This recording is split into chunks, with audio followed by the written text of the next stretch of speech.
ദൈവത്തിന് സ്തോത്രം സ്തോത്രം സ്തോത്രം സ്തോത്രം സ്തോത്രം സ്തോത്രം സ്തോത്രം സ്തോത്രം സ്തോത്രം ഹല്ലേലൂയ. സ്വർഗസ്ഥനായ ദൈവം ഇന്ന് നിങ്ങളെ അനുഗ്രഹിച്ച് അനുഗ്രഹത്തിന് മുഖാന്തരമായി തീരട്ടെ. പിശാചിനെ തോൽപ്പിക്കുവാനുള്ള കൃപ ദൈവം നിങ്ങൾക്ക് തരട്ടെ എന്നുള്ള പ്രാർത്ഥനയോടുകൂടെ സന്ദേശം ഇവിടെ ആരംഭിക്കുന്നു. ഇന്നത്തെ എൻ്റെ വിഷയം തോറ്റവനെ തോൽപ്പിക്കണം. ആരാണ് തോറ്റവൻ? പിശാച്. അവനെ തോൽപ്പിക്കണം. എങ്ങനെ തോൽപ്പിക്കണം? പിശാചിനെ തോൽപ്പിക്കണം. ഒരു ഫലിതം പറഞ്ഞിട്ടാണല്ലോ നമ്മൾ മെസ്സേജ് തുടങ്ങുന്നത്. ഒരാൾ ഒരിക്കൽ മാത്രം സംസാരിച്ചാൽ കേൾക്കുന്ന ഒരാളുണ്ട്, അത് നിങ്ങളുടെ അമ്മയാണ്. ഒരാൾ 2 പ്രാവശ്യം മാത്രം സംസാരിച്ചാൽ കേൾക്കുന്ന ഒരാളുണ്ട്, അത് നിങ്ങളുടെ സഹോദരിയാണ്. 3 പ്രാവശ്യം മാത്രം സംസാരിച്ചാൽ കേൾക്കുന്ന ഒരാളുണ്ട്, അത് നിങ്ങളുടെ മകളാണ്. പിന്നെ ഒരാളുണ്ട്, എത്ര പ്രാവശ്യം പറഞ്ഞാലും കേൾക്കാത്ത ഒരാൾ, ചെവി കേൾക്കാത്ത ഒരാൾ. എനിക്കറിയാം സഹോദരന്മാരെന്തുവാ ചിന്തിക്കുന്നത്, ഇത് ഭാര്യയെ പറ്റി പറയാണ് അല്ലേ. നിങ്ങൾ എന്തിനകത്ത് മോശമായിട്ട് വരുമ്പം ഭാര്യയെ പിടിച്ചതിനകത്തിടും. അല്ല, ഭാര്യ അത്ര മോശക്കാരിയൊന്നും അല്ല കേട്ടോ. ഇതാ യോഹന്നാൻ്റെ സുവിശേഷം 14-ാം അധ്യായത്തിൻ്റെ 27-ാമത്തെ വാക്യം. യേശു പറഞ്ഞതാണ്, സമാധാനം ഞാൻ നിങ്ങൾക്ക് തന്നേച്ചു പോകുന്നു, എൻ്റെ സമാധാനം ഞാൻ നിങ്ങൾക്ക് തരുന്നു. ലോകം തരുന്നത് പോലെയല്ല ഞാൻ നിങ്ങൾക്ക് തരുന്നത്. ഹല്ലേലൂയ. യേശു തരുന്ന സമാധാനം സന്തോഷത്തിൽ, സന്താപത്തിൽ, സൗഖ്യത്തിൽ, രോഗത്തിൽ, അല്ലേ, സുഭിക്ഷതയിൽ, ഇല്ലായ്മയിൽ, സ്വാതന്ത്ര്യത്തിൽ, കാരാഗ്രഹത്തിൽ, ശൈശവത്തിൽ, യൗവനത്തിൽ, വാർദ്ധക്യത്തിൽ, മരണക്കിടക്കയിൽ, എല്ലായിടത്തും അവൻ തരുന്ന സന്തോഷം നിലനിൽക്കും, എല്ലാ കാലത്തും. ഈ ലോകം തരുന്ന സമാധാനം നല്ല കാലത്ത് മാത്രമേ ഉള്ളൂ. എൻ്റെ ഒരു സിനിമയുണ്ട്, ചിറകിൻ മറവിൽ. നിങ്ങൾ കണ്ടിട്ടുണ്ടോ? അല്ലെങ്കിൽ കാണണം, യൂട്യൂബിനകത്ത് പോയാൽ ഫ്രീ ആയിട്ട് കാണാം കേട്ടോ. അതിനകത്ത് ഞാൻ പറയുന്നുണ്ട്, യേശു തരുന്ന സമാധാനം എന്നും നിങ്ങൾക്ക് സ്ഥിരമായിട്ട് നിൽക്കും. യേശു പറഞ്ഞു, ഞാൻ നിങ്ങൾക്ക് സമാധാനം തന്നിട്ട് പോകുന്നു. ഞാൻ തരുന്ന സമാധാനം ലോകം തരുന്നത് പോലെയല്ല. ഈ ലോകം തരുന്നത് എങ്ങനെയാണ്? നല്ല കാലത്ത് നല്ലത്, അല്ലാത്തപ്പം, രോഗമില്ലാത്തപ്പോൾ നല്ലത്, രോഗമുള്ളപ്പോൾ എൻ്റെ യേശു തരുന്നത് സകല കാലത്തിനകത്തും നിങ്ങൾക്ക് സമാധാനം തരും. യേശു തുടർന്ന് പറയുകയാണ്, നിങ്ങളുടെ ഹൃദയം കലങ്ങരുത്, ഭ്രമിക്കുകയും അരുത്. 28-ാമത്തെ വാക്യം പറയുന്നു, ഞാൻ പോകുന്നു, പക്ഷേ ഞാൻ മടങ്ങി വരും. യേശു പോയി, അവൻ മടങ്ങി വരും. ഹല്ലേലൂയ. ഞാൻ ഉയർത്തെഴുന്നേറ്റ് പോകും, പക്ഷേ ഞാൻ മടങ്ങി വരും. മടങ്ങി വരുമെന്ന് പറഞ്ഞു വെച്ച് പോയ ഒരാൾ മാത്രമേ ഉള്ളൂ. വേറെ ആരും പറഞ്ഞിട്ടില്ല. പറഞ്ഞിട്ടുണ്ടെങ്കിലും വന്നിട്ടില്ല. യേശു പറഞ്ഞു. 30-ാമത്തെ വാക്യത്തിൻ്റെ 2-ാമത്തെ ഭാഗം യേശു പറയുകയാണ്, ലോകത്തിൻ്റെ പ്രഭു വരുന്നു, എന്ന് വെച്ചാൽ സാത്താൻ വരുന്നു. എന്തിന്? യേശുവിനെ ക്രൂശിക്കണം, അതിന് വരികയാണ്. എന്നിട്ട് മാത്രമല്ല, അവൻ ഉയർത്തെഴുന്നേൽക്കരുന്നൊരാഗ്രഹം. യേശു തുടർന്നു, ലോകത്തിൻ്റെ പ്രഭു വരുന്നു, അവന് എന്നോട് ഒരു കാര്യവുമില്ല. ഇംഗ്ലീഷിനകത്ത് ഇങ്ങനെയാണ് എഴുതിയിരിക്കുന്നത്, he has nothing in me. വേറൊരു പരിഭാഷ പറയുന്നു, he shall find nothing in me. വേറൊരു പരിഭാഷ പറയുന്നു, he has no claim on me. അസാധാരണം, എന്നെ വളരെ ചിന്തിപ്പിച്ച ഒരു കാര്യമാണ്. യേശു ക്രിസ്തുവിനറിയാം, ഞാനൊരു സ്ത്രീയെ നോക്കിയപ്പോൾ, ഞാൻ പൈസ എണ്ണിയ സമയത്ത്, ഞാനൊരു വീട്ടിൽ ചെന്ന് കയറിയ സമയത്ത്, എനിക്ക് കോപം വന്ന സമയത്ത് പോലും, യേശു കോപിച്ച ഒരു സമയമുണ്ടല്ലേ അല്ലേ, അതിനകത്ത് പോലും പിശാചിനെ കുറ്റം പറയാനൊക്കാത്ത വിധത്തിൽ അതിൻ്റെ കമൻട്രി പറഞ്ഞിരിക്കുകയാണ്. ഏതാ? ലോകത്തിൻ്റെ പുറത്ത് അവൻ എന്നോടൊരു കാര്യവുമില്ല. അതിൻ്റെ കമൻട്രി പറഞ്ഞിരിക്കുകയാണ്, എഴുതിയെടുത്തിരിക്കുന്നതാണ്. സാത്താൻ തന്നെ സമീപിച്ചു കൊണ്ടിരുന്നു. പാപത്തിൻ്റെ യാതൊരു കണികയും തന്നിൽ കണ്ടെത്തുവാൻ പിശാചിന് കഴിയുകയില്ലെന്ന് യേശുവിന് ഉറപ്പുണ്ടായിരുന്നു. കാരണം അവനിൽ പാപമില്ലായിരുന്നു. ലോകം സാത്താൻ്റെ അധീനതയിലാണ്. ദൈവം ഭൂമിയെയും ഭൂമിയുടെ ഭരണവും ആദാമിനെ ഏൽപ്പിച്ചതായിരുന്നു. ഉൽപ്പത്തി പുസ്തകം 1-ാം അധ്യായത്തിനകത്ത്. ചോദ്യം, ശരിയായിട്ടുള്ള മറുപടി പറയണം. എന്തിനാണ് ദൈവം മനുഷ്യനെ സൃഷ്ടിച്ചത്? ആളുകൾ പറയും അവനെ ആരാധിക്കാൻ. ആരാധിക്കണം, എന്തുമാത്രം ദൂതന്മാരുണ്ടായിരുന്നു, ഇനി മനുഷ്യൻ്റെ ആരാധന ആവശ്യമുണ്ടോ? എന്തിനാണ്? ഭരിക്കാൻ. മറന്നു പോകരുത്, ലോകത്തെ ഭരിക്കാൻ, അവൻ്റെ സൃഷ്ടിയെ ഭരിക്കാൻ, സകലതിനെയും ഭരിക്കാൻ അവന് അധികാരം കൊടുത്തിരുന്നായിരുന്നു. പക്ഷേ അവൻ ആദാം സകലതും സാത്താന് അടിയറ വെച്ചു. അതുകൊണ്ട് അവൻ ഈ ലോകത്തിൻ്റെ പ്രഭുവായിട്ട് മാറി. അല്ലേ ഈ ലോകത്തിന്, നമ്മുടെ എക്കണോമി എല്ലാം വഹിക്കുന്നത് ആരാണ്? നമ്മുടെ ലോകത്തെ സാമ്പത്തിക നില മുഴുവൻ കൺട്രോൾ ചെയ്യുന്നത് ആരാണ്? സാത്താനാണ്. അതുകൊണ്ടാണ് കള്ള്, അതുകൊണ്ടാണ് സിഗരറ്റ്, അതുകൊണ്ടാണ് ചൂതുകളി, അതുകൊണ്ടാണ് സിനിമ. സിനിമ ഇൻഡസ്ട്രിയാന്നൊക്കെ പറയും. പക്ഷേ നിങ്ങളൊരു സിനിമ തിയേറ്ററിൻ്റെ വാതിൽക്ക് പോയി നോക്കിയാട്ടെ, അവിടെ നിൽക്കുന്ന അധികവും ആരാണ്? പുരുഷന്മാർ. സ്ത്രീകളെന്ത് ചെയ്യുക? ഒരു വീട്ടിലാണ്. എത്ര രൂപയാണ് ചിലവാകുന്നത് സിനിമാ തിയേറ്ററിൽ ഒരു ദിവസം വിൽക്കുന്നത്? പോട്ടെ, കള്ളിൻ്റെയോ? കള്ള് മോശമാണെന്ന് അറിയാം. എന്താ ഒരു ഗവൺമെൻറ് ഇത് നിർത്താത്തത്? അമേരിക്ക നിർത്താത്തത്, ഇംഗ്ലണ്ട് നിർത്താത്തത്, ഫ്രാൻസ് നിർത്താത്തത്, ഇന്ത്യ നിർത്താത്തത്, മുസ്ലിം കൺട്രീസ് എന്തുകൊണ്ടാണ് കള്ളുകൂടി കള്ള് വേണ്ട എന്ന് പറയാത്തത്? ഭരണഘടന പോലും പിശാചിൻ്റെ കയ്യിലാണ്. അധികാരിയായ ആദാം സാത്താൻ അവകാശം പറയാൻ അവകാശമുള്ള ഒരു വ്യക്തിയായിട്ട് മനുഷ്യൻ മാറി. സാത്താൻ്റെ പക്കൽ കിട്ടിയതായിട്ടുള്ള ഈ അധികാരം പുതിയ നിയമസഭയിലെ വിശ്വാസികൾക്ക് മടക്കിത്തരാനായിട്ട് യേശുക്രിസ്തു ക്രൂശിലേക്ക് പോവുകയാണ്. അവൻ പറയുന്നതായിട്ടുള്ള ഫെയർവെൽ സന്ദേശമാണ്, അവൻ പോകുന്നതായിട്ടുള്ള വിടവാങ്ങൽ സന്ദേശമാണ്. സാത്താൻ എന്നെ ക്രൂശിക്കാനായിട്ട് വരുന്നു, ഞാൻ ഉയർത്തെഴുന്നേൽക്കുമെന്ന് പ്രവാചകന്മാർ പറഞ്ഞത്, ഞാൻ പറഞ്ഞത് അവനറിയാം, പിശാചിനറിയാം. പക്ഷേ അവനത് പൂർണ്ണമായിട്ട് വിശ്വസിച്ചിട്ടില്ല. 1 കൊരിന്ത്യർ 1:2-28. ഈ ലോകത്തിൻ്റെ പ്രഭുക്കന്മാർ അറിഞ്ഞിരുന്നു എങ്കിൽ അവർ തേജസ്സിൻ്റെ കർത്താവിനെ ക്രൂശിക്കത്തില്ലായിരുന്നു. അവർ വിചാരിച്ചാണ് ഉയർത്തെഴുന്നേൽക്കുക ചുമ്മാ, അതുകൊണ്ട് അല്ലായിരുന്നെങ്കിൽ ക്രൂശിക്കത്തില്ലായിരുന്നു. പക്ഷേ സാത്താൻ യേശുവിനെ ക്രൂശിക്കാൻ ഒരുക്കങ്ങൾ ചെയ്തു, അതിൻ്റെ കരുക്കളെല്ലാം നീക്കി. അതേപോലെ യേശു അഥവാ ഉയർത്താൽ അത് സംഭവിക്കാതെ ഇരിക്കാൻ പദ്ധതികൾ കണ്ടു. റോമൻ പട്ടാളത്തെ കൊണ്ടുവന്നു, അവർ മുദ്രയിട്ടു, കല്ലറ പടയാളികൾക്ക് ചുറ്റും കാവലാക്കുന്നു. ഇനി അവരൊരിക്കലും എഴുന്നേൽക്കത്തില്ലല്ലോ എന്ന് വിചാരിച്ചു. നമുക്കറിയാം അല്ലേ, മോശയുടെ ശരീരത്തിന് സാത്താൻ അവകാശം പറയുന്നുണ്ട്. യൂദായുടെ പുസ്തകം 1-ാം അധ്യായത്തിൻ്റെ 9-ാമത്തെ വാക്യം. ചിലർ പറയും, എന്തായാലും യൂദ മരിക്കുന്നതിന് മുമ്പേ, തൂങ്ങിച്ചാവുന്നതിന് മുമ്പേ ഒരു പുസ്തകം എഴുതിയിട്ട്, ആ യൂദയല്ല ഇത് കേട്ടോ, ഇത് വേറെ യൂദയാണ്. അതേപോലെ യേശുവിൻ്റെ ഉയർപ്പിനും സാത്താൻ അവകാശം പറയുവാൻ, പാപം ചൂണ്ടിക്കാണിക്കുവാൻ സെർച്ച് ചെയ്ത് കാണും. അതുകൊണ്ടാണ് യേശു പറയുന്നത്, അവൻ എന്നിൽ ഒരധികാരവുമില്ല, എന്നിൽ ഒരു പാപവുമില്ല. ഞാൻ ആ സ്ത്രീയെ നോക്കിയപ്പോൾ, ഞാൻ രൂപ എണ്ണിയ സമയത്ത്, ഞാൻ വേറൊരാളോട് കോപിക്കുന്ന സമയത്ത്, ഞാൻ ആളുകളോട് അധികാരം പറയുന്ന സമയത്ത് ചിലരിങ്ങനെ പറയുന്നത് ഞാൻ കേട്ടിട്ടുണ്ട്, അല്ലേ, കുറുക്കൻ എന്ന അന്നത്തെ അധികാരിയെ വിളിച്ചു. അത് യേശുവിന് പറയാൻ കൊള്ളാവുന്ന വാക്കാണോ? അതിൻ്റെ കാരണമുണ്ട് കേട്ടോ. അവൻ കുറുക്കനെ പോലെയുള്ളവനെന്നല്ല, അന്നത്തെ അവൻ്റെ ഒരു ഇരട്ടപ്പേരായിരുന്നു. അവരുടെയൊക്കെ പറഞ്ഞാൽ നമ്മൾ കുറുക്കൻ എന്ന് പറഞ്ഞ ഒരുത്തനില്ലയോ ഒരുത്തൻ, അല്ലേ? അപ്പം നമുക്കെല്ലാവർക്കും ചിലപ്പോൾ ഒരു ഇരട്ടപ്പേര് കാണും, അല്ലേ? കഷണ്ടി അല്ലെങ്കിൽ അതുപോലെ അവൻ്റെ ഉണ്ടായിരുന്ന ഇരട്ടപ്പേര് പറഞ്ഞിരിക്കണം, ആ കുറുക്കനോട് പറയണം. അല്ലാതെ യേശു കളിയാക്കി പറഞ്ഞതല്ല, അത് യേശുവിൻ്റെ പണിയല്ല, അത് ദൈവത്തിൻ്റെ പണിയല്ല. നാം ശ്രദ്ധിക്കണം, പിശാചുമായിട്ട് നമുക്ക് യാതൊരു വിധത്തിലും ഇടപാട് പാടില്ല, യാതൊരു വിധത്തിലും. എന്തെങ്കിലും അഥവാ പാപം സംഭവിച്ചു പോയാൽ കാൽവറി ക്രൂശിലെ രക്തത്താൽ കഴുകൽ പ്രാപിക്കണം. യേശു കാൽവറി ക്രൂശിൽ സാത്താൻ്റെ മേൽ ജയോത്സവം കൊണ്ടാടി. 1 യോഹന്നാൻ 3-ാം അധ്യായത്തിൻ്റെ 8-ാമത്തെ വാക്യം. പിശാചിൻ്റെ പ്രവർത്തികളെ അഴിപ്പാൻ തന്നെ ദൈവപുത്രൻ പ്രത്യക്ഷമായി. അതിനെ ഡിസ്ട്രോയ് ചെയ്യുന്ന, അഴിപ്പാനല്ല, അതിനെ ഡിസ്ട്രോയ് ചെയ്യാനായിട്ട്. എവിടെയെങ്കിലും ജീവിതത്തിനകത്ത് തെറ്റിപ്പോയിട്ടുണ്ടോ? അവിടോട്ട് നോക്കിപ്പോയിട്ടുണ്ടോ? എവിടെയെങ്കിലുമൊക്കെ എന്തെങ്കിലുമൊക്കെ അമ്മയോട് സംസാരിച്ചപ്പോൾ, മരുമകളോട് സംസാരിച്ചപ്പോൾ, അയൽക്കാരോട് സംസാരിച്ചപ്പോൾ, നമ്മൾ വേറെ ആരുടെയെങ്കിലുമൊക്കെ രഹസ്യങ്ങളൊക്കെ പരസ്യമാക്കി കളഞ്ഞിട്ടുണ്ടോ? അങ്ങനെ ഉണ്ടെങ്കിൽ അതിനെയെല്ലാം അഴിക്കുവാൻ, അതിനെല്ലാം ഡിസ്ട്രോയ് ചെയ്യുവാൻ യേശുക്രിസ്തുവിൻ്റെ രക്തത്തിന് കഴിയും. നമുക്ക് യേശുവിനോട് ക്ഷമ ചോദിച്ചാൽ കർത്താവ് നമ്മുടെ പാപങ്ങളെല്ലാം ക്ഷമിച്ചു തരും. എബ്രായർക്ക് എഴുതിയ ലേഖനം 2-ാം അധ്യായത്തിൻ്റെ 14-ാമത്തെ വാക്യം പറയുന്നു, മരണത്തിൻ്റെ അധികാരിയായ പിശാചിനെ തൻ്റെ മരണത്താൽ നീക്കി ജീവപര്യന്തം മരണഭീതിയിൽ അടിമകളായിരുന്നവരെയൊക്കെയും വിടുവിച്ചു. നമ്മളെല്ലാവരും വിടുവിച്ചു. മരണത്തെ പറ്റി ഇപ്പോൾ ഭയമില്ല. പണ്ട് എനിക്ക് പേടിയായിരുന്നു, അല്ലേ? പിശാചിനെ പേടിയായിരുന്നു, ഇപ്പോൾ പേടിയില്ല. എന്താ കാര്യം? അവൻ എന്നെ വിടുവിച്ചു. ക്രൂശ് വരെ സമ്പൂർണ്ണ ജയജീവിതം ആർക്കുമില്ലായിരുന്നു. യേശുക്രിസ്തു ക്രൂശിൽ മരിക്കുന്നത് വരെ പഴയ നിയമഭക്തന്മാർക്കാർക്കും വേറെ ആർക്കും തന്നെ പരിപൂർണ്ണ ജയമില്ലായിരുന്നു. കാരണം അന്ന് വരെ പരിശുദ്ധാത്മാവ് ചിലരിൽ വരുന്നു പോകുന്നു. എന്നാൽ യേശുക്രിസ്തു പറയുന്നത് ശ്രദ്ധിച്ച് കേൾക്കാം. യോഹന്നാൻ 14:26, പിതാവ് എൻ്റെ നാമത്തിൽ അയപ്പാനുള്ള പരിശുദ്ധാത്മാവ് എന്ന കാര്യസ്ഥൻ നിങ്ങൾക്ക് സകലതും ഉപദേശിച്ചു തരികയും ഞാൻ നിങ്ങളോട് പറഞ്ഞതൊക്കെയും നിങ്ങളെ ഓർമ്മപ്പെടുത്തുകയും ചെയ്യും. കാര്യസ്ഥൻ വരും, നിങ്ങളിൽ വസിക്കും, മാനസാന്തരം ഉണ്ടാകും. മാനസാന്തരപ്പെട്ട എല്ലാവരിലും പരിശുദ്ധാത്മാവുണ്ട്. നിറവുണ്ടോ? ഇല്ല, ഞാനതല്ല പറഞ്ഞത്. പരിശുദ്ധാത്മാവിന് സ്നാനം ഉണ്ടോ? ഇല്ല. പക്ഷേ മാനസാന്തരപ്പെടുമ്പോൾ സകലർക്കും പരിശുദ്ധാത്മാവിന് കിട്ടി. നിങ്ങൾ മാനസാന്തരപ്പെട്ട വ്യക്തിയാണോ? എങ്കിൽ പരിശുദ്ധാത്മാവ് നിങ്ങളിലുണ്ട്. ഹല്ലേലൂയ. മാനസാന്തരപ്പെടാത്ത വ്യക്തികളിൽ ഇല്ല. അത് സംഭവിക്കുമ്പോൾ സമാധാനം നിങ്ങൾക്ക് തരുന്നു.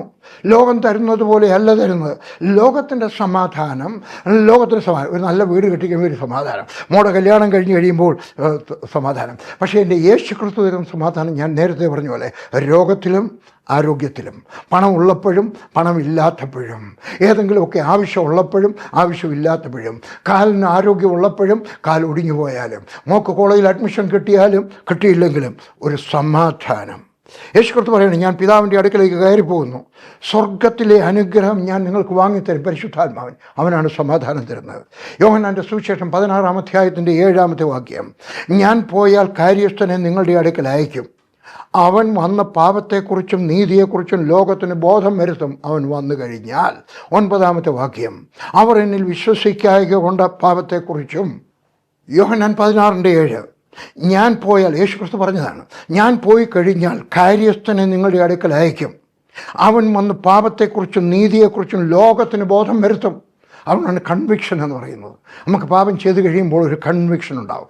ചിലർക്ക് കൺവിക്ഷൻ ഇല്ല. ഒരാൾ എൻ്റെ ഒക്കെ പറഞ്ഞു, അയാൾ ഏറ്റവും വലിയ പറയാനൊക്കാത്ത, പ്ലാറ്റ്ഫോമിൽ നിന്നുകൊണ്ട് പറയാനൊക്കാത്തത്, ഒറ്റയ്ക്ക് സംസാരിച്ചാൽ മാത്രം പറയാനൊക്കുന്നതായിട്ടുള്ള ഒരു മഹാപാപം ചെയ്തു. വിചാരമല്ല, അതിനേക്കാളൊക്കെ ഭയങ്കരമായൊരു പാപം ചെയ്തു. എനിക്കൊരു ശകലം പോലും കുറ്റബോധം തോന്നിയില്ല. എന്താ കാര്യം? ആദ്യമൊക്കെ കുറ്റബോധം വന്നു കഴിഞ്ഞപ്പോൾ അതിനെയെല്ലാം അടിച്ചമർത്തിയത് കാരണം അവസാനം വന്നപ്പോൾ ഇമ്മ്യൂണായി, പാപത്തോടൊരു ഇമ്മ്യൂൺ, കുറ്റബോധമില്ലാത്തൊരു മനസ്ഥിതി. 9-ാമത്തെ വാക്യം, അവർ എന്നിൽ വിശ്വസിക്കായ കൊണ്ട് പാപത്തെക്കുറിച്ചും എന്ന് പറഞ്ഞു കഴിഞ്ഞാൽ ഇതാ പാപം. എന്താണ്? സുവിശേഷം കേൾക്കുന്നവർ യേശുവിൽ വിശ്വസിക്കാതെ ഇരിക്കുന്നത് പാപമാണ്. കേട്ട് കഴിഞ്ഞിട്ട് യേശു വിശ്വസിച്ചില്ല. ഞാൻ നിങ്ങൾക്ക് ചോദിക്കുകയാണ്, നിങ്ങൾ യേശു വിശ്വസിച്ചോ? എന്താ വിശ്വസിച്ചത്? യേശു ക്രിസ്തുവിനെ രക്ഷിതമായി സ്വീകരിച്ചോ? ഇല്ലെങ്കിൽ അതൊരു പാപമാണ് കേട്ടോ. വിശ്വസിച്ചവർ ദൈവമക്കളാകുന്നു. യോഹന്നാൻ്റെ സുവിശേഷം 1-ാം അധ്യായം 12-ാമത്തെ വാക്യം, അവനെ കൈക്കൊണ്ട് അവൻ വിശ്വസിക്കുന്ന ഏവർക്കും ദൈവമക്കളാകുവാൻ അധികാരം കൊടുത്തു, അല്ലെങ്കിൽ ഒരു മഹാപാപിയാണ്. യേശു ക്രിസ്തു ക്രൂശിൽ മരിച്ചു, അവൻ എഴുന്നേറ്റു, സ്വർഗത്തിലേക്ക് കയറിപ്പോയി. പെന്തക്കോസ്ത് ദിവസം പരിശുദ്ധാത്മാവ് വന്നു, വിശ്വാസികളിൽ വസിച്ചു. പാപത്തിൻ്റെ മേൽ യേശുവിൻ്റെ ശക്തിയാൽ നമുക്ക് ജയം തരുന്നു. പാപത്തിൻ്റെ മേൽ പരിശുദ്ധാത്മാവ് ഉള്ളതിന് കാരണം. ഹല്ലേലൂയ.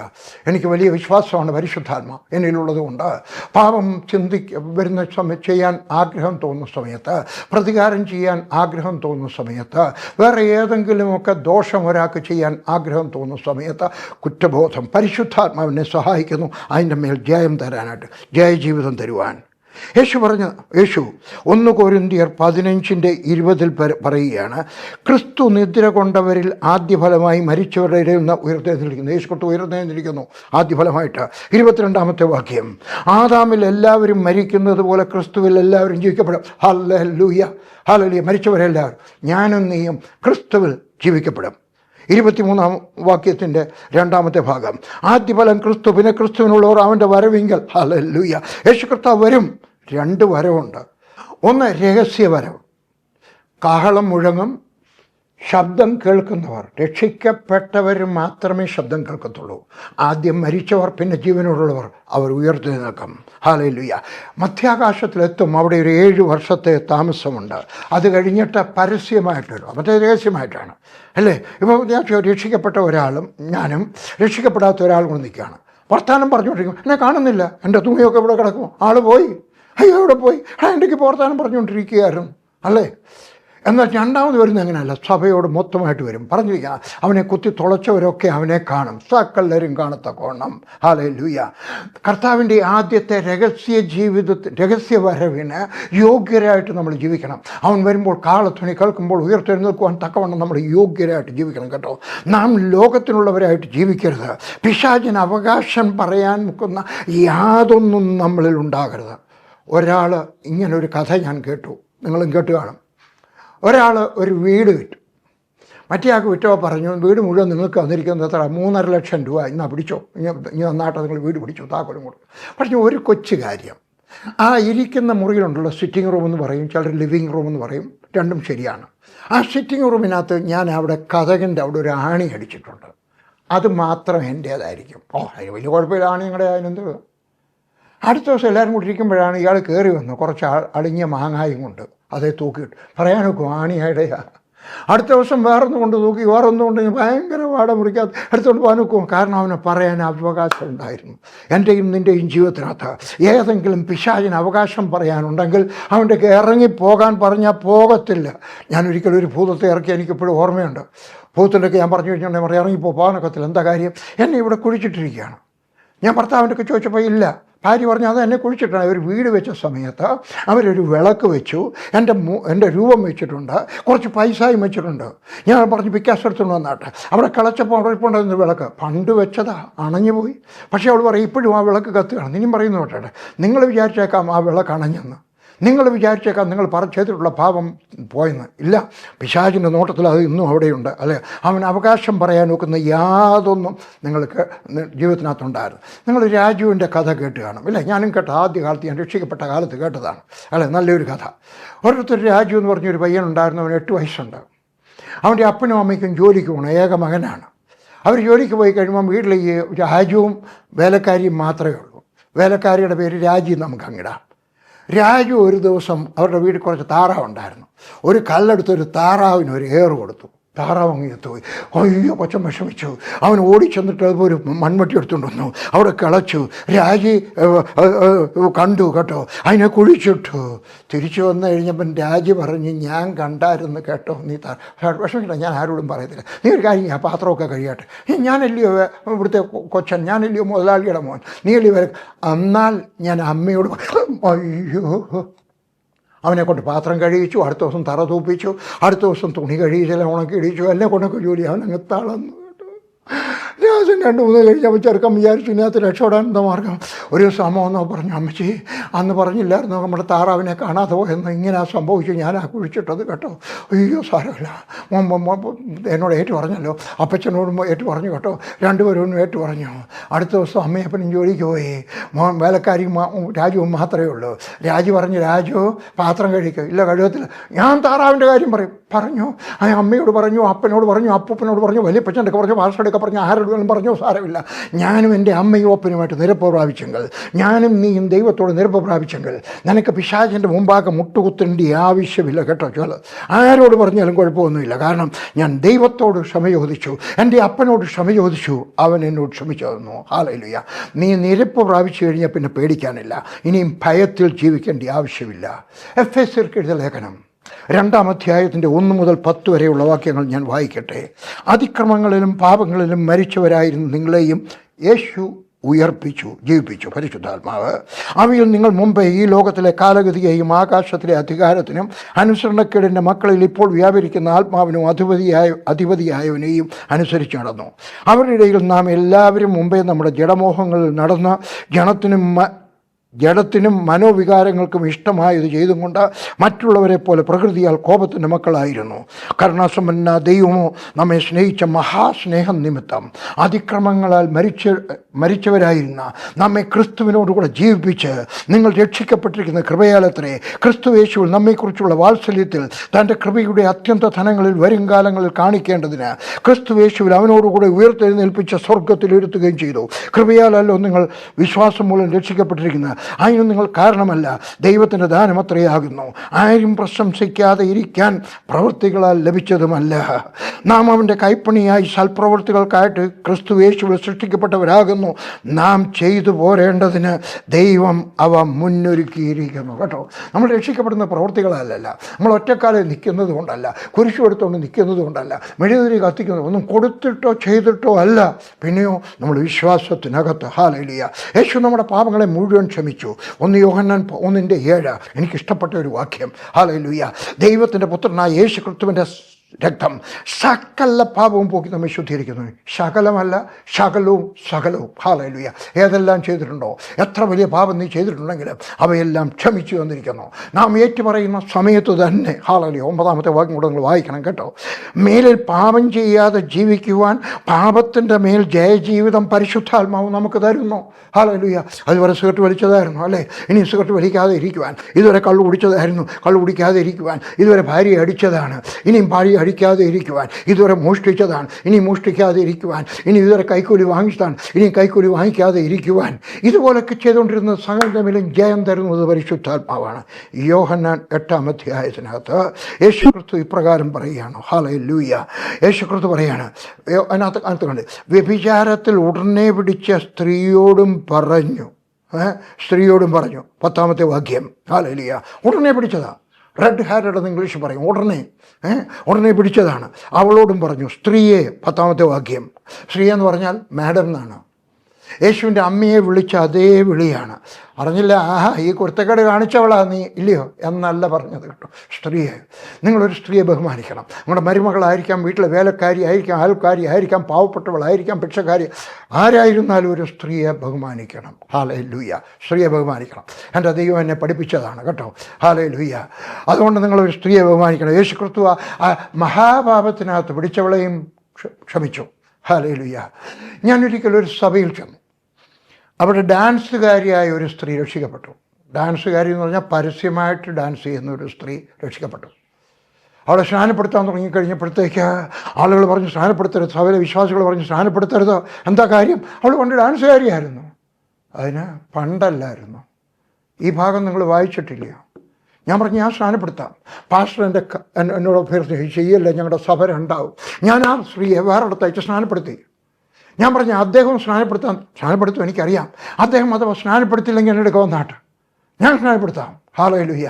നമുക്ക് വേദപുസ്തകത്തിനനുസരിച്ച് ജീവിക്കാനിടണം. യേശുക്രിസ്തുവിൻ്റെ ഇടയ്ക്കാൾ റെഡ് ഹാൻഡഡായിട്ട് വ്യഭിചാരത്തിനകത്ത് പിടിച്ച സ്ത്രീയെ വിളിച്ചു, മാഡം.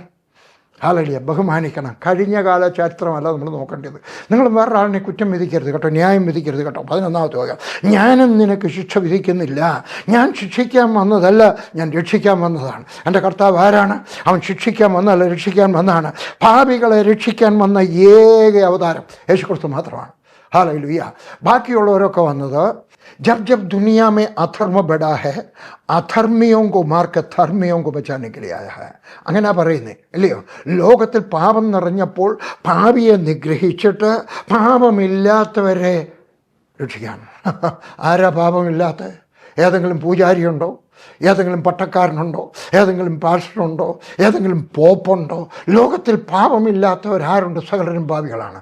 എന്നാൽ വേദപുസ്തകം പറയുന്നു പാപികളെ രക്ഷിക്കാൻ വന്ന ഏക അവതാരം യേശുക്രിസ്തു മാത്രമാണ്. അവൻ മാത്രമാണ് ഈ പാപികളെ രക്ഷിക്കാനായിട്ട് വന്നത്. ലൂക്കോസ് 19:10 എനിക്കിഷ്ടപ്പെട്ട ഒരു വാക്യം, നിങ്ങൾക്കും ഇഷ്ടപ്പെടുന്ന ഒരു വാക്യം. കാണാതെ പോയതിനെ തിരഞ്ഞ് രക്ഷിപ്പാനല്ലോ മനുഷ്യപുത്രൻ വന്ന. അവൻ എന്തിനാണ് വന്നത്? പാപികളെ രക്ഷിക്കാൻ, പാപികളെ തിരഞ്ഞ് രക്ഷിപ്പാൻ വന്നത്. നിങ്ങൾ ഇന്നത്തെ പത്രം വായിക്കുന്ന സമയത്ത് ഇന്നത്തെ ഡേറ്റ് അല്ലേ, 2025 ഇന്ന മാസം ഇത്രാം തീയതി എന്ന് പറഞ്ഞതിൻ്റെ അർത്ഥം എന്നറിയാം.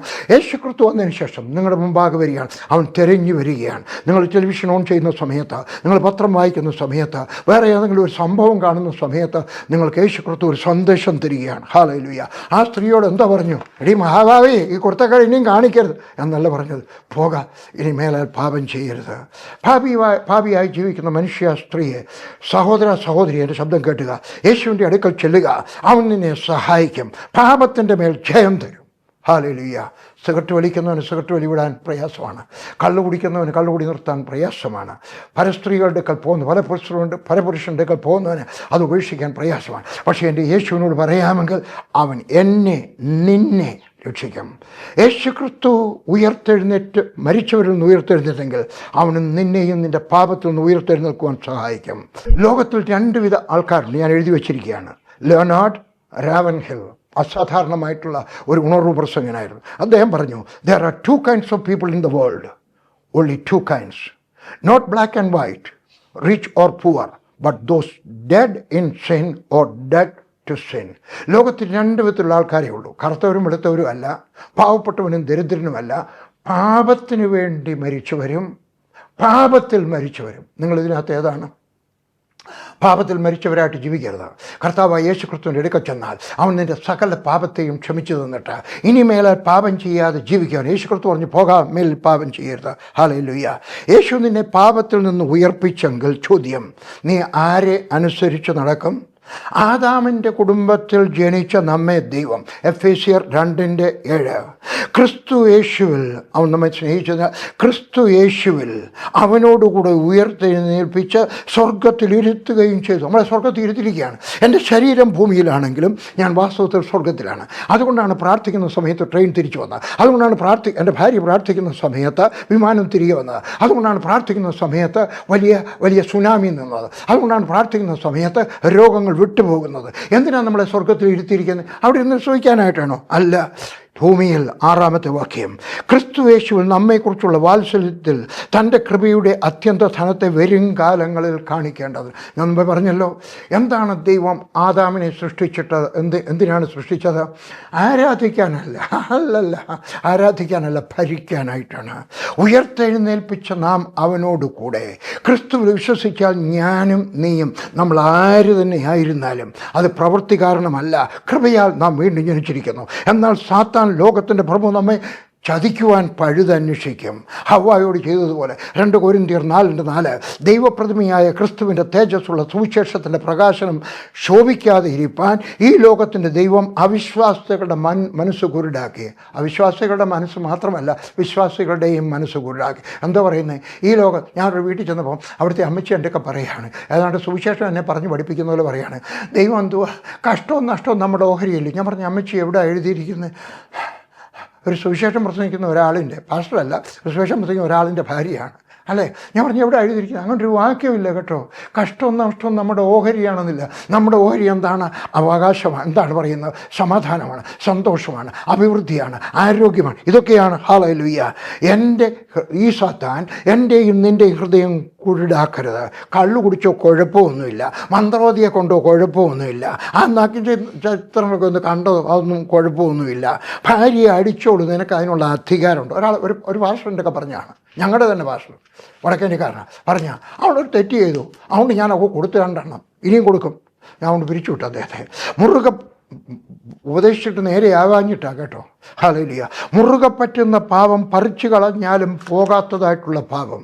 മത്തായി എഴുതിയ സുവിശേഷം 12-ാം അധ്യായത്തിൻ്റെ 19-ാമത്തെ വാക്യത്തെ, ബലവാനെ പിടിച്ചു കെട്ടിയിട്ടല്ലാതെ ബലവാൻ്റെ വീട്ടിൽ കടന്ന് അവൻ്റെ കോപ്പ് കവർന്ന് കളവാൻ എങ്ങനെ കഴിയും? പിടിച്ചു കെട്ടിയാൽ പിന്നെ അവൻ്റെ വീട് കവർ ചെയ്യാം. Hallelujah, hallelujah.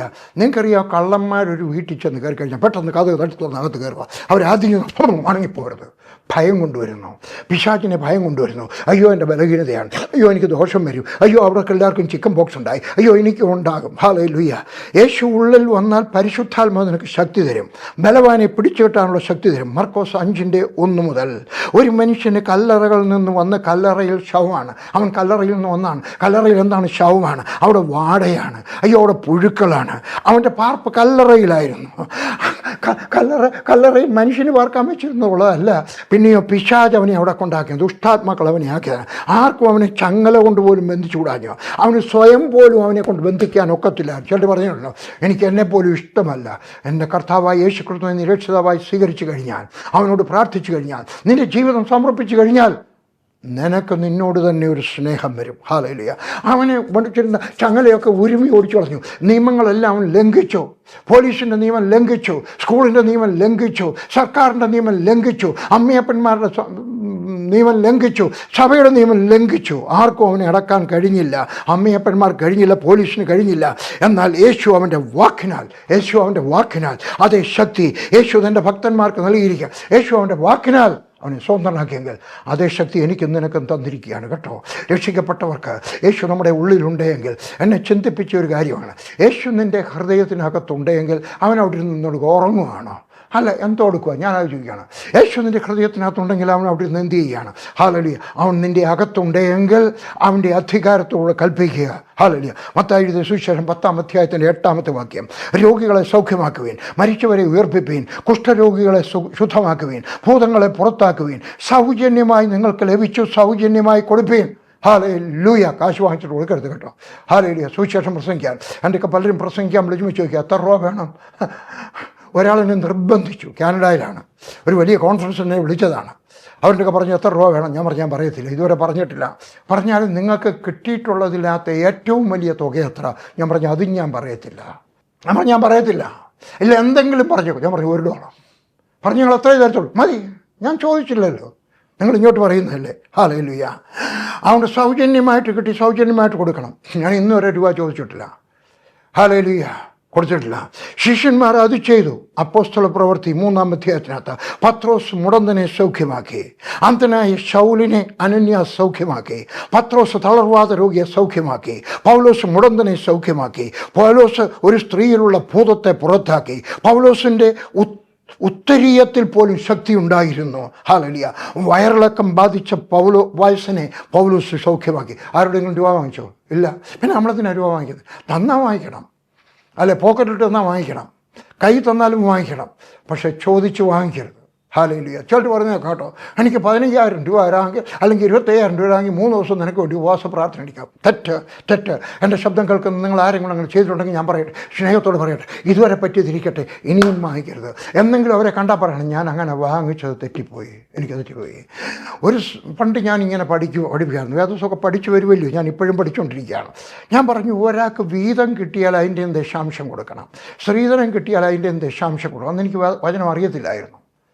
കുറച്ച് ദിവസം കഴിഞ്ഞപ്പോൾ എൻ്റെ ഓഫീസിൽ ജോലി ചെയ്തുകൊണ്ടിരുന്ന ഒരാൾ, ജോർജ് എന്നാണ് പേര്, തിരുവല്ലായിലുണ്ട്.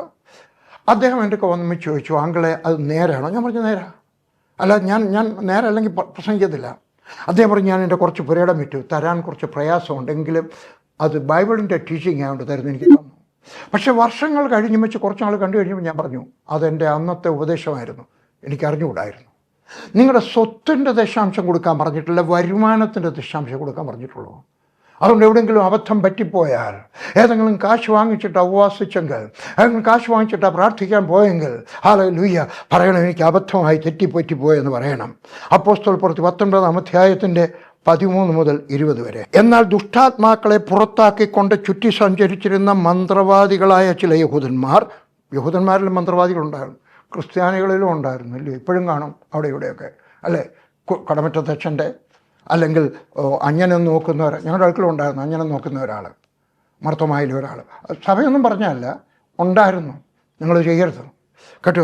അവർ മന്ത്രവാദികളായ ചില യഹൂദന്മാർ പൗലോസ് പ്രസംഗിക്കുന്ന യേശുവിൻ്റെ നാമത്തിൽ ഞാൻ നിങ്ങളോട് കൽപ്പിക്കുന്നെന്ന് പറഞ്ഞ് യേശുവിൻ്റെ നാമത്തിൽ സൗഖ്യമാക്കുവാൻ ശ്രമിച്ചു.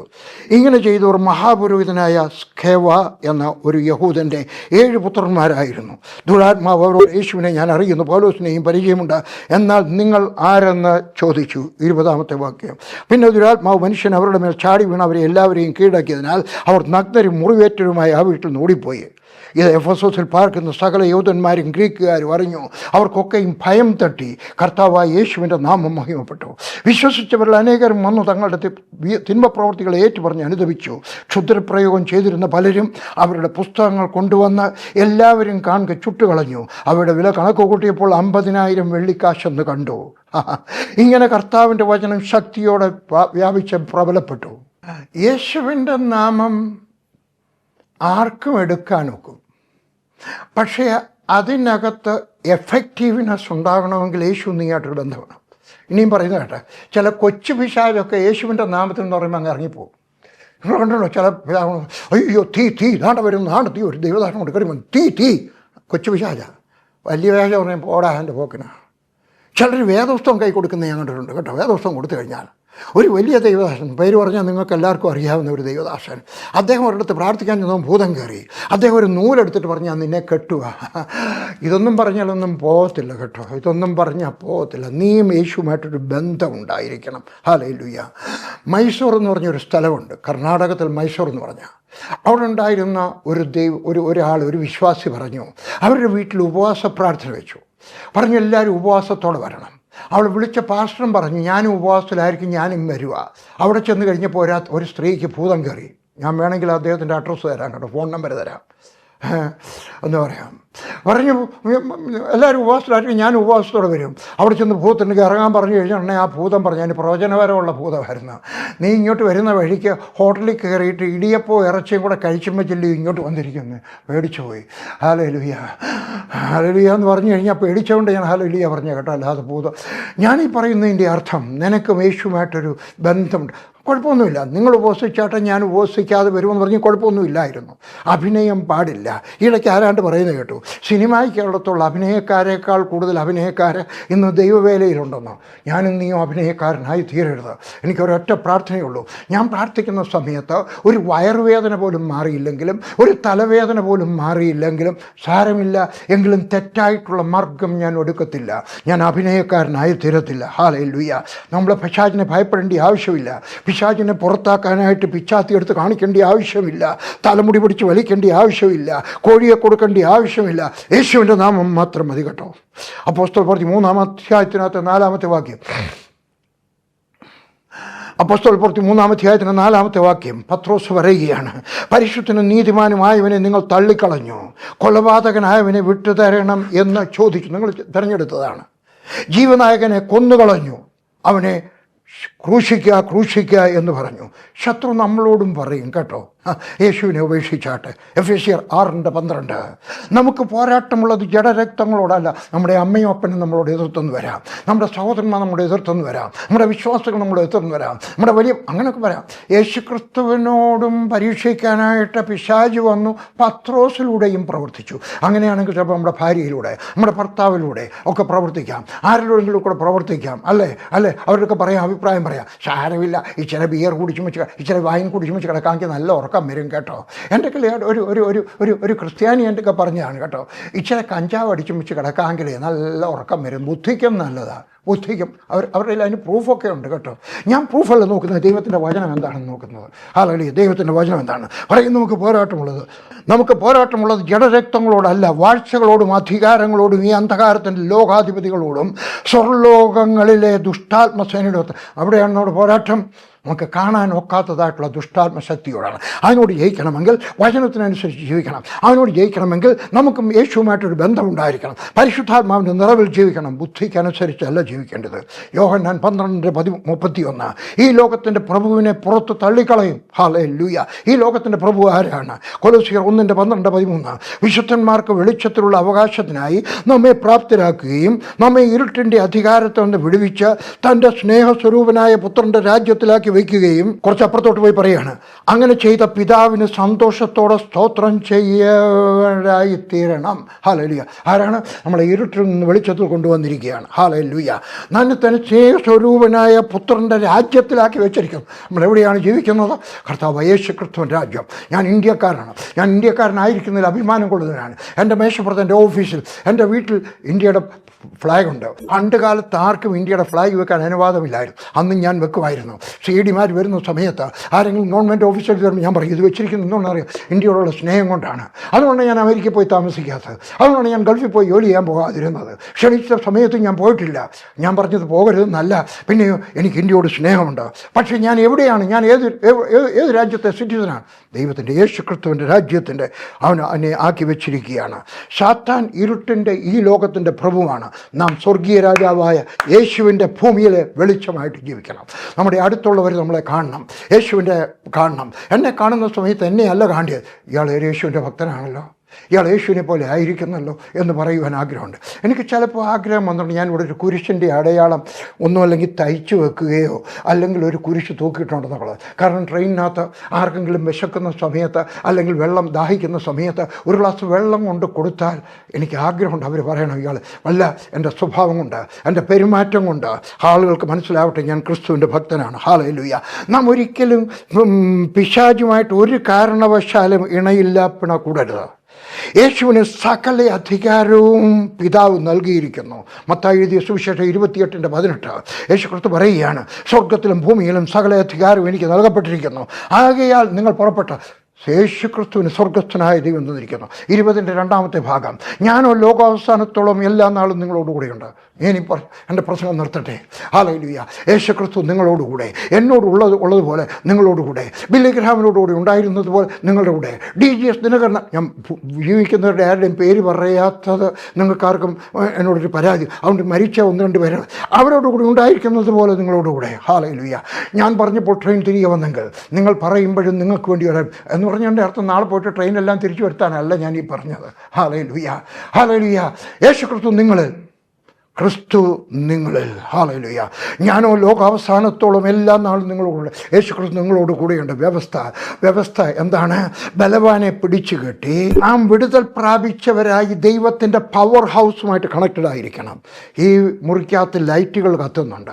എങ്ങനെയാണ് കത്തിയത്? കറണ്ടിന് കമ്പിയെ കൂടെ വന്നതല്ല, ആ കമ്പി കൊണ്ട് എന്നിട്ട് പവർ ഹൗസിൽ കൊണ്ട് ഘടിപ്പിച്ചിട്ടാണ്. ഹല്ലേലൂയ. ഈ ലോകത്തിൻ്റെ വെളിച്ചമായി, യേശുവിൻ്റെ ഭൂമിയിലെ വെളിച്ചമായിട്ട് ഞാൻ ഇന്ന് ജീവിക്കണം. അപ്പോൾ പിശാച് നിങ്ങളെ കാണുമ്പോൾ വിറയ്ക്കും. യേശുവിൻ്റെ പേര് പറഞ്ഞാൽ മാത്രം കാര്യം നടക്കത്തില്ല. പിശാച് നിങ്ങൾ വിറയ്ക്കണമെങ്കിൽ പിശാച് നിങ്ങളിൽ ക്രിസ്തുവിനെ കാണട്ടെ. ഓർക്കുക, അവൻ നമ്മുടെ കൂടെയുണ്ട്. Hallelujah, hallelujah. അവൻ നമ്മുടെ കൂടെയുണ്ട്. തീർന്നില്ല. 7 വർഷം നാം മധ്യാകാശത്തിലായിരിക്കും. തീർന്നില്ല. 1000 ആണ്ട് ഈ ഭൂമിയിലായിരിക്കും. തീർന്നില്ല. നാം നിത്യമായിട്ട് പിതാവിനോടുകൂടെ. അതുകൊണ്ട് നമ്മുടെ ജീവിതം പരിശോധിക്കാം. ദൈവത്തിന് ഇഷ്ടമില്ലാത്ത എന്തെങ്കിലും, പിശാചിന് അവകാശം പറയാൻ കഴിയുന്ന എന്തെങ്കിലും നിൻ്റെ പേഴ്സിനകത്ത്, നിൻ്റെ വീടിനകത്ത്, നിൻ്റെ കമ്പ്യൂട്ടറിനകത്ത്, നിൻ്റെ ഫോണിനകത്ത് എന്തെങ്കിലും ഉണ്ടെങ്കിൽ അത് നമുക്ക് പറഞ്ഞ് ഉപേക്ഷിക്കാം. കർത്താവേ, ഞാൻ ഉപേക്ഷിക്കുന്നു. ഇനിയും ഞാൻ അതോട്ട് തിരിയത്തില്ല. ഇനിയും ആ കള്ളുകോഷപ്പിലോട്ട് കയറത്തില്ല. ഇനിയും ഞാൻ കള്ള് വാങ്ങിച്ചുകൊണ്ട് വന്ന് കുടിക്കത്തില്ല. എൻ്റെ കർത്താവെ, നീ എന്നെ സഹായിക്കണമേ എന്ന് പറയാം. ഞാൻ പറയുന്നത് കേട്ടാട്ടെ, വലിയ ദൈവദാസന്മാർ ചെറിയ പാപത്തിന് അവസരം കൊടുത്തു കഴിഞ്ഞപ്പോൾ ആ ചെറിയ പാപം വലുതായി. ഇല്ലേ? വേദപുസ്തകത്തിനകത്ത് ഇങ്ങനെ വാക്യം പറയുന്നു, പല വാക്യങ്ങളിൽ ഒരു വാക്യം ഇങ്ങനെ പറയുന്നു, ചെറിയ കുറുക്കന്മാരെ പിടിക്കുക. എന്താ കാര്യം? ചെറിയ കുറുക്കന്മാരെ പിടിച്ചില്ല എങ്കിൽ ആ ചെറിയ കുറുക്കന്മാർ വളരും. ഇനി പറയുന്നത് കേട്ടെ, ആ ചെറിയ കുറുക്കന്മാർ വളർന്ന വലിയ കുറുക്കന്മാരാകും. നിങ്ങൾ പിടിച്ചാൽ നിൽക്കത്തില്ല. കള്ള് പിടിച്ചാൽ നിൽക്കത്തില്ല. കഞ്ചാവ് പിടിച്ചാൽ നിൽക്കത്തില്ല. ഭാര്യ അടിക്കുന്നത് പിടിച്ചാൽ നിൽക്കത്തില്ല. അപ്പനും അമ്മയോടും ധിക്കരിച്ച് സംസാരിക്കുന്നത് പിടിച്ചാൽ നിൽക്കത്തില്ല. സഭയിൽ ബഹളം ഉണ്ടാക്കുന്നത് പിടിച്ചാൽ നിൽക്കത്തില്ല. മോഷ്ടിക്കുന്നത് പിടിച്ചാൽ നിൽക്കത്തില്ല. കൈക്കൂലി വാങ്ങിക്കുന്നത് പിടിച്ചാൽ നിൽക്കത്തില്ല. പാപം ചെയ്യുന്നത് പിടിച്ചാൽ നിൽക്കത്തില്ല. അതുകൊണ്ട് ആ ചെറു കുറുക്കന്മാരെ ആയിരിക്കുന്ന സ്ഥലം എന്ന് പറഞ്ഞു കഴിഞ്ഞാൽ, ഹല്ലേലൂയ, അത് മുളച്ചു വരുമ്പോഴേ മുളയിലേ നുള്ളണം. നമ്മളെ കൊണ്ട് സാധ്യമല്ല. എന്നാൽ യേശുവിനോട് പറഞ്ഞാൽ അവൻ നിങ്ങളെ സഹായിക്കും. ചെറു കുറുക്കന്മാരെ പിടിക്കുവാൻ. എന്നിട്ട് നിങ്ങൾക്ക് പറയാനൊക്കും, പിശാച് വന്നു കഴിഞ്ഞാൽ അവൻ യാതൊരു അധികാരവും എൻ്റെ മേലില്ല. കാരണം യേശു ക്രിസ്തു എനിക്ക് പാപത്തിൻ്റെ മേൽ ജയം തന്നിരിക്കുന്നു. നിങ്ങളിൽ ആരെങ്കിലും ഏതെങ്കിലും പാപത്തിൻ്റെ അധീനതയിലാണോ? ഏതെങ്കിലും ഒരു പാപം ചിന്തിച്ചാട്ടെ. ഞാൻ ഈ പറഞ്ഞതും നിങ്ങൾക്കറിയാവുന്നതുമായ ഏതെങ്കിലും ഒരു പാപത്തിന് അടിമയായിട്ടാണെങ്കിൽ, അത് നിങ്ങളെ കീഴ്പ്പെടുത്തിയിരിക്കുകയാണെങ്കിൽ, നിങ്ങൾക്ക് അതിൻ്റെ മേൽ വിജയം തന്നിട്ടില്ലെങ്കിൽ ഞാൻ നിങ്ങൾക്ക് വേണ്ടി പ്രാർത്ഥിക്കുവാൻ ആഗ്രഹിക്കും. എന്താണ് നിങ്ങളെ കീഴ്പ്പെടുത്തിയിരിക്കുന്നതായിട്ടുള്ള പാപം? ഞാൻ പ്രാർത്ഥിക്കട്ടെ. നെഞ്ചത്ത് കൈവച്ചാട്ടെ. എന്താണ് നിങ്ങളെ കീഴ്പ്പെടുത്തിയിരിക്കുന്ന പാപം?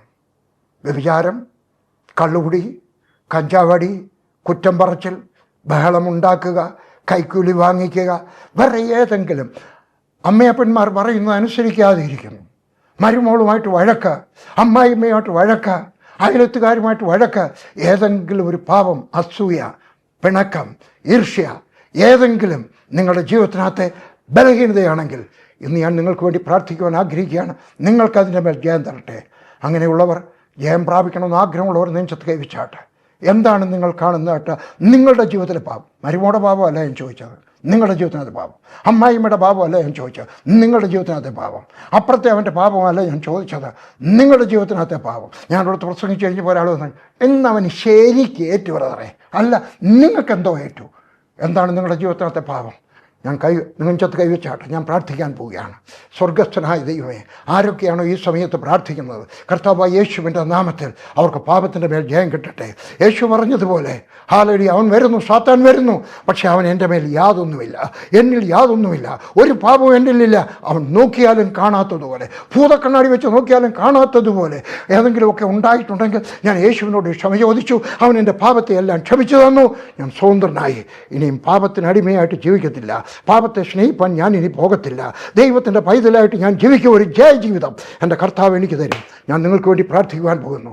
സ്വർഗസ്ഥനായ ദൈവമേ, ഈ പ്രിയപ്പെട്ടവരെ അനുഗ്രഹിക്കണമേ. അവരുടെ ജീവിതത്തിനകത്തുള്ള ആ പാപത്തിൻ്റെ മേൽ അവർക്ക് ജയം കിട്ടട്ടെ. അന്ധകാര ശക്തിയോട് കൽപ്പിക്കുന്നു, യേശുവിൻ്റെ നാമത്തെ വിട്ട് മാറിപ്പോവുക. Go away, take your hands of.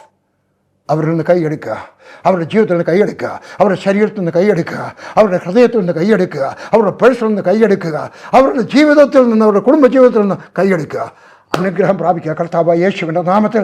എൻ്റെ കർത്താവായ യേശു ക്രിസ്തു നിങ്ങളെ സൗഖ്യം തന്ന, ആരോഗ്യം തന്ന, പാപത്തിൻ്റെ മേൽ ജയം തന്ന, പിശാചിൻ്റെ മേൽ ജയം തന്ന ഒരു ജയ ജീവിതം തരട്ടെ യേശുവിൻ്റെ നാമത്തിൽ. ആമേൻ, ആമേൻ. അടുത്ത ആഴ്ച വീണ്ടും കാണാം. നല്ലൊരു സന്ദേശം അടുത്ത ആഴ്ചത്തെ ഈ കർത്താവ് എനിക്ക് തന്നിട്ടുണ്ട്, മറക്കരുത്.